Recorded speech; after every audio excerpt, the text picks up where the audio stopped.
অষ্টাদশ অধ্যায়ের 16 নং শ্লোক, সর্বধর্মান পরিত্যজ্য মামেকং শরণং ব্রজ অহং তাং সর্ব আপৈব মুকুইষ্যামি মা শুচি। ভগবান অনাদিরাদি গোবিন্দ অর্জুনকে বলছে, অর্জুন তুমি সমস্ত কিছু ত্যাগ করে, সমস্ত ধর্ম ত্যাগ করে তুমি আমার শ্রীচরণে আত্মসমর্পণ করো। মা শুচো, আমি তোমাকে কথা দিচ্ছি, কোনো সন্দেহ নাই, কোনো সন্দেহ নাই, তুমি আমার চরণ পাবে একবার। ভগবান কথা দিচ্ছে, সমস্ত পাপ থেকে ভগবান মুক্তি করে দিবেন কোন ব্যক্তি যদি ভগবত চরণে, আমার রাধারানীর শ্রীচরণে, আমার ভগবানের চরণে আত্মসমর্পণ করতেই পারে। সমস্ত ধর্ম ত্যাগ করে দিতে হবে। এই জায়গার মধ্যে অনেকেই বুঝতে পারে না, এই জায়গার মধ্যে সমস্ত ধর্ম মানে কি, মুসলমান ধর্ম, খ্রিস্টান ধর্ম, এগুলো বলছে, এগুলো বলে না, বলছে কি জানে, রাজ ধর্ম, ক্ষত্রিয় ধর্ম, ব্রাহ্মণ ধর্ম, শূদ্র ধর্ম, বৈশ্য ধর্ম, এগুলো ত্যাগ করে একমাত্র ধর্ম হলো ভগবানের চরণে শরণ নেওয়া। কার চরণে? মা ভগবানের চরণে শরণ নিতে হবে। এবং শরণ নিতে গেলে কি করতে হবে জানেন? সর্বদা দুইটা বাহু তুলে তাকে ডাকতে হবে। কি করতে হবে মা?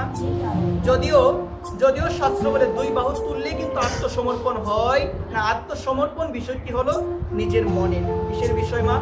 নিজের মনের। দেখো মা, আত্মসমর্পণ করলে জীবনে যাই করো না কেন সবকিছু ভগবান ক্ষমা করে দিবে। আত্মসমর্পণ করলে জীবনে যতই অপরাধ করো না কেন, শাস্ত্র বলছে তুমি সারা জীবন চুরি করেছো, তুমি সারা জীবন ডাকাতি করেছো, তুমি সারা জীবন অন্যায় কর্ম করেছো, তুমি সারা জীবন অন্য মানুষের মনে আঘাত দিয়েছো, সর্বদা প্রতারণা করেছো, তুমিও যদি জীবনের অন্তিম সময়ে এসে তোমার ওই ভুল কর্মের জন্য অনুতপ্ত হয়ে একটাবার গোবিন্দের কাছে দুই বাহু তুলে বলো, প্রভু গো আমার জীবনে অতীতে যা হয়েছে সব ভুল, প্রভু গো আমি সমস্ত কিছু ভুলে তোমার শ্রীচরণে আমি আত্মসমর্পণ নিতে চাই, তুমি কি আমাকে তাই দিবে? প্রভু কি দিবে না মা?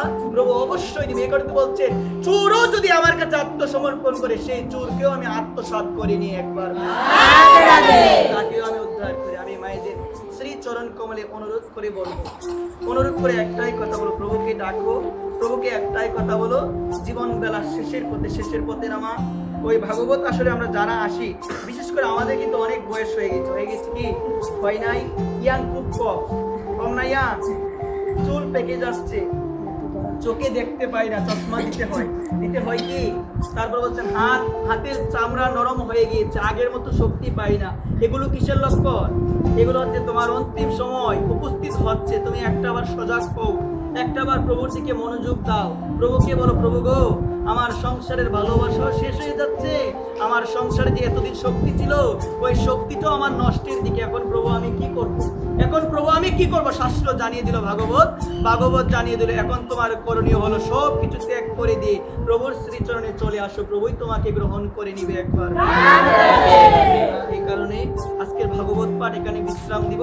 বিশ্রাম দেওয়ার পূর্বে সকল কৃষ্ণ ভক্ত গৌর অনুরাগী মায়েদের রাতুল রাঙ্গা শ্রীচরণ কমলে আমি অধম অন্তরের অন্তঃস্থল থেকে সশ্রদ্ধ প্রণতি নিবেদন করে বলছি একটাই কথা, বারবার বলবো, জীবনে এখনো সময় আছে, ভগবানকে ডাকো। জীবনে এখনো যতটুক সময় আছে ততটুক সময় ভগবানকে পাওয়া যাবে। তুমি বলো না এই কথা, তুমি আশা ত্যাগ করিও না কখনো। তুমি যদি এই কথা বলো, আমার পক্ষে কি সম্ভব?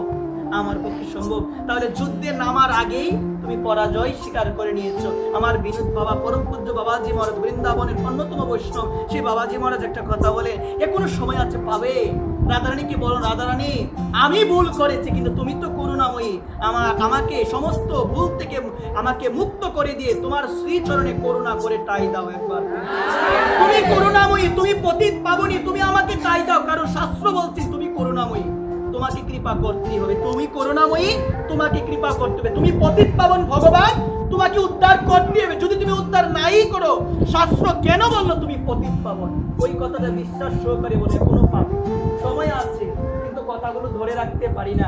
ভাগবত আসর থেকে উঠে গেলাম, আমি যে কথা বললাম ওই কথাও ঘুমিয়ে গেল, আমার মনের মধ্যে জাগ্রত হয় না, কখন যে হবে নিজ জানি। ওইখানে বলছে, জীব জাগো পুরা চাঁদ বলে, কত নিদ্রা যাও মায়া পিশাচীর বলে। কি বলছে? জীব জাগো, আর কতকাল ঘুমিয়ে থাকবে, এখনো তো সময় আছে।